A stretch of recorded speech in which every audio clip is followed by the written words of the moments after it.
everyone, Father Jared coming to you. There's this great scene from the movie Elf, where we're introduced to Buddy the Elf's biological father, and his biological father works for this book publishing company. And the scene is set up in this way in which, his biological father is sitting across the desk from this religious sister, and he's basically saying they're not going to give any more books to them, and she's just commenting like, but the children love the books, they have to have the books. It's this whole thing meant to show his cold-heartedness and kind of how, distanced he has become from like what he's actually doing, which is a children's book publishing company.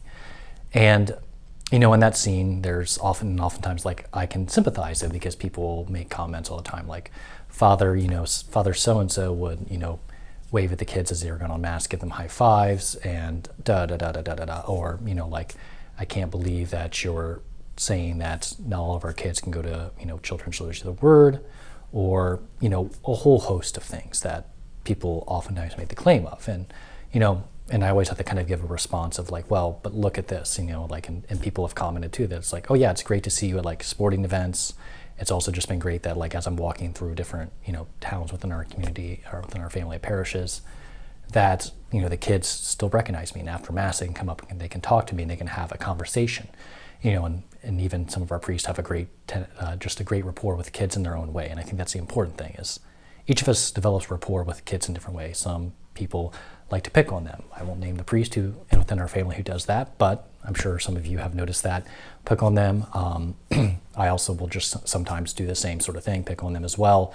And there's different ways in which we kind of relate with one another. And so I think that's one thing we have to acknowledge, is the way in which different priests are going to interact with different people is related to the fact that, well, different priests are different people too. And so that's one point to just recognize there.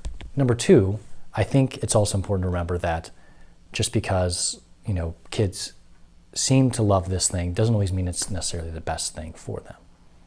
Like, our kids don't always necessarily want to go to school, don't want to sit at their desk all day and do hard work, but they've got to learn how to do that if they're going to be contributing members of in good society and good citizens one day, right? We've got to teach them how to do that, to be valuable and to contribute back. And that starts at a young age for many kids. He's in preschool, at younger ages now, and kindergarten, all those things. But yet, sometimes when it comes to the faith, we try to treat our children as though they can't get it. And the fact of the matter is, they can get it. I've seen kids acknowledge and just like know what Mass is. Like that's Jesus in the Eucharist, and that little, what appears to just be a little white host, a piece of bread. They recognize Jesus. Kids as young as 3, 4. And it's amazing. It's a gift, and it's beautiful. And I think it's important for us to remember, like, Jesus said, do not hinder the little children from coming to me. And that's why, first of all, I want you to bring your kids to Mass. Bring them.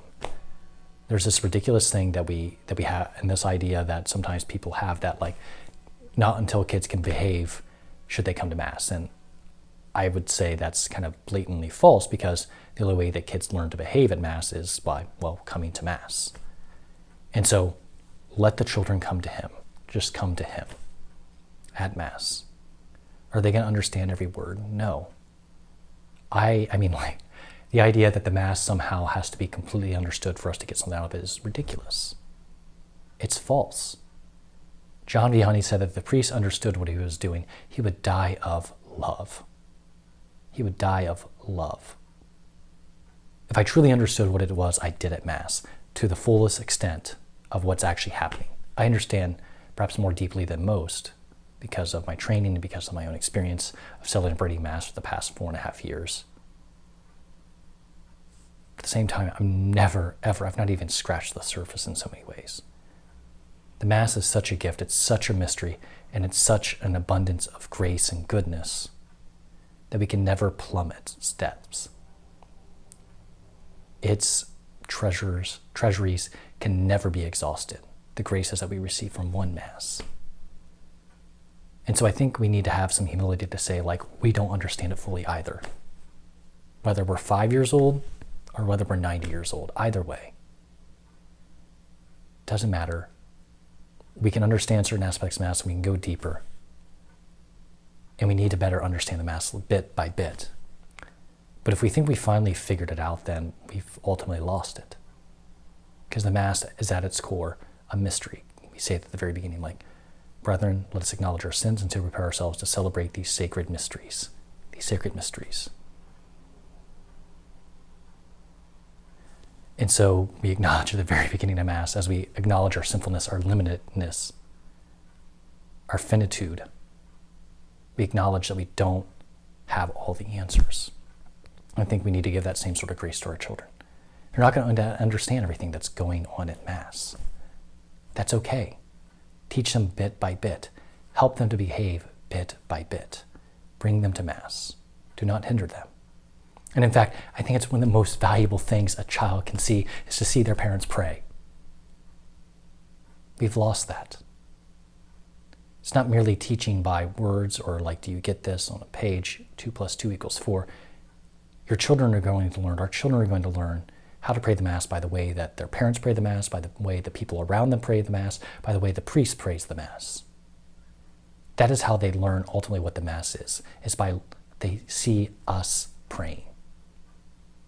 They see adults around them, teaching them, showing them the ropes, so to speak.